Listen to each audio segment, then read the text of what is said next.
I'm Dr. Anne Marie Kraitzarek, President of Convent Stuart Hall, Schools of the Sacred Heart, San Francisco, and I'm in my 6th year as President. Good morning. Good morning. The President Report for us is a way of sharing some highlights of the story that is being written and experienced by the community members here at Sacred Heart.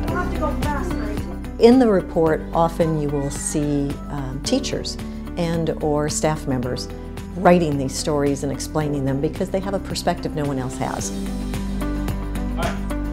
So we've been excited to come together with a strategic plan because it articulates a vision for Sacred Heart education. And with our new mission statement that we really believe students should have a zeal for discovery, a passion for justice, and that they are nurtured in an environment that gives them a strength to transform.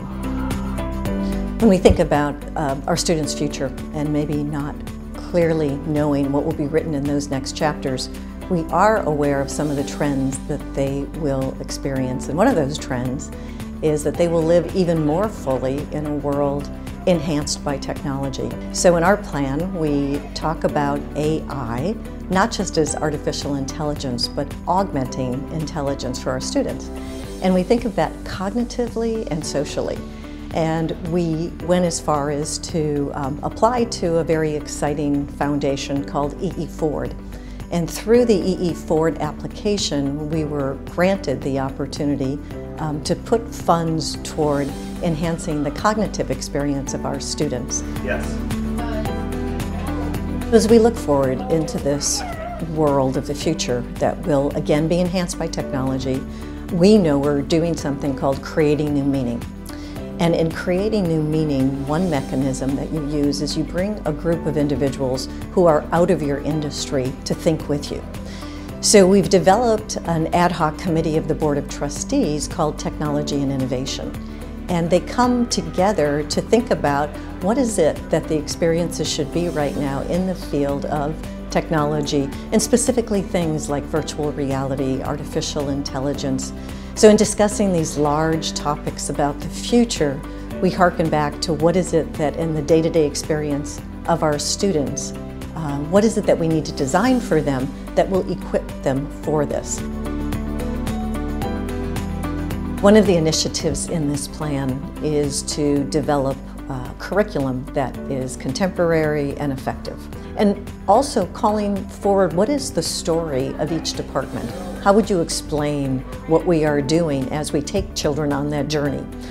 So being intimately engaged and involved with the science programming and its redefinition. You may have an opportunity to see that we've done quite a bit of work with what we call pedagogy of space. When we looked at our science labs, what we found is they were very well intended in their design, but they limited where students and how students could come together to learn and engage with the space. So our science spaces are now very open concept, providing a lot of flexibility for our learners. So that's just one of the stories as we look at evolving and developing and enhancing our curricular alignment K through 12. And similar stories like that are being written in each one of our academic departments. One of the areas we really wanted to develop to add programming was in our performance art programming. Our students have had access, but they haven't had access during the day. And the access they've had at the elementary level has been mostly confined to vocal programming. What we wanted to do is enhance and keep alive that wonderful vocal programming while adding a strong music instruction program. In this effort, we have brought forward an incredibly talented woman called Bonnie Franza, who has been with the school for many years and kept this instrumental program alive, coming and working with students whenever she could, before school and after school. What we also find ourselves limited in is not just the time for that instruction or the opportunity, but the right spaces for it. So we've brought on that programming, and we now have our music teachers find every nook and cranny they can to deliver this. But our hope for our space renovation is to create more appropriately designed performing arts spaces. Pedagogy of space is a wide term. And it's a term that we've really kind of honed in on here at Convent Stuart Hall. by taking different philosophies and coordinating with our own philosophy. And really it's about taking a holistic approach to the room and education. So all components within the room, from the faculty member to the students to the furniture to the environment within the space, is all creating that pedagogy of space. One of the strengths of a Sacred Heart education is that our students are quite comfortable in areas and in situations where they need to express themselves, be that public speaking or on the stage. So our initiatives around performance art and stagecraft through plays and musicals is that we do have a belief that getting students in front of others on the stage develops a skill, a lifelong skill, that really allows them to have a different impact. Everyone we believe should lead the front of the room, and that front of the room leadership creates a skill in them that provides an opportunity for them to see themselves as leaders.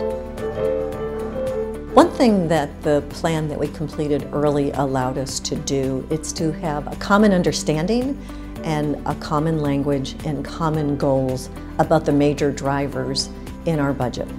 And when we see those drivers, we do think about tuition, but we're very thoughtful about how we increase that tuition, and we look for ways that sustain us. So we have recrafted the salary structures and brought all resources that we can in service of that, while at the same time understanding how high these tuitions are in the city.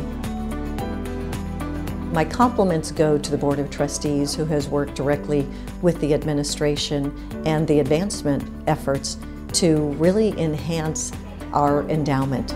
The structures that give us resources from the endowment funds and the growth of those investments, as well as the annual fund, really help us find those sources to do that extra. Many of the gifts, some of the larger gifts, have come in support of faculty. That some of those funds are going directly to faculty compensation, but some of the funds allow us to reward and recognize high-performing faculty members. This year we were able to recognize 7 faculty members for their outstanding work. There's more to do with our faculty. This year we are finding that our salaries are meeting the median in the market, but we want to be above. This is a unique time in history for Sacred Heart. The Religious of the Sacred Heart and the Provincial of the United States are working on developing and restoring that fundamental mission that existed 200 years ago. So the fact is, the world has been changing. We're going through this epoch of transition, as Janet Erskine Stewart would say, and we took it head on and had to do some reimagining, had to do some backwards designing, as we're fond of talking about. And so the way in which we view this now is we all, as Sacred Heart educators, are keepers of the flame. You know, we want to keep one foot firmly rooted in our past, in our tradition, but really the demand on us is that we're constantly striving into the future to prepare our students to be citizens, both local and global, to be healing agents in the world. So that's our primary mission. There's so much love in this room that it's tangible. Now it's up to us to go out and give that love to others who don't have it.